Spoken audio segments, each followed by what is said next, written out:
কথায় আছে captain leading from the front. Azizul Hakim Tamim যেন সেটাই প্রমাণ করলেন।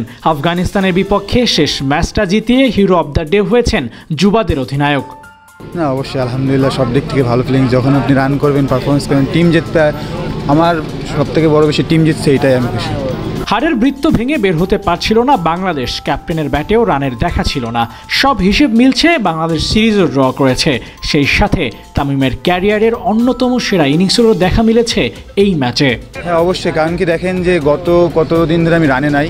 সো দেখেন, খেলাটাই এমন ক্রিকেট যে লাস্ট মোমেন্টে আল্লাহর রহমতে চলে আসছে। আর আমি সবাইকে শুধু বলতে চাই যে আপনারা রয়েছেন, যে আমাকে যারা সাপোর্ট করছে, আমার টিমমেটস, আমার বাবা মা, ফ্রেন্ড, যারা সবাইকে। কারণ কি এমন একটা সিচুয়েশনে যাচ্ছিলো, আমি কয়েকদিন ধরে দেখেন যত সিরিজ দেখেন আমি কিন্তু তেমন রানে নাই। 50 মনে হয় কতদিন পরে একটা হয়েছে, তারপরে 100 হইলো।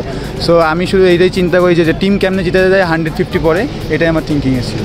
One of the best memory কিনা এই ম্যাচটা? না, অবশ্যই দেখেন যে আপনি যখন পারফরমেন্স করবেন এবং টিম জিতবে, টিমটাই বেশি আমার কাছে মনে হয়। Thank you captain. জাস্ট একটা সেলফি নিব আপনার সাথে।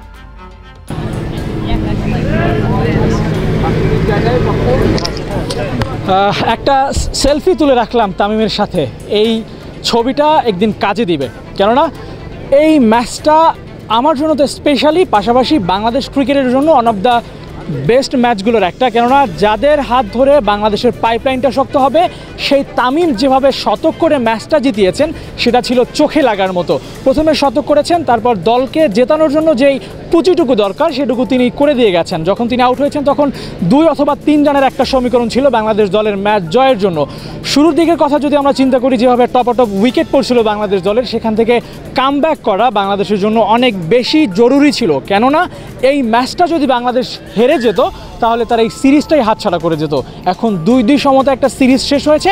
তবে বাংলাদেশ দল যেভাবে এই ম্যাচটাকে জিতেছে, তাতে তাদের ক্যালিভারটা নিয়ে আর প্রশ্নটা থাকে না। কেননা প্রথম 2টা ম্যাচ রাজশাহীতে যেভাবে তারা হেরেছে, তাতে অনেক সমালোচনা হচ্ছিল, অনেক আলোচনা হচ্ছিল যে এভাবে ঘরের মাঠে যেখানে বাংলাদেশ দল সিরিজ হারছে, যেখানে ভালো রান করতে পারছে না, চেস করতে পারছে না, সব কিছু মিলে একটা ডিজাস্টার পরিস্থিতির মধ্য দিয়ে যাচ্ছিল বাংলাদেশ দল।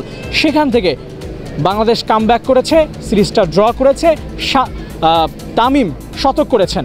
এমন একটা ম্যাচ হয়তোবা আপনারও চোখে লেগে থাকবে। আবু নাইম, 71, রাজশাহী।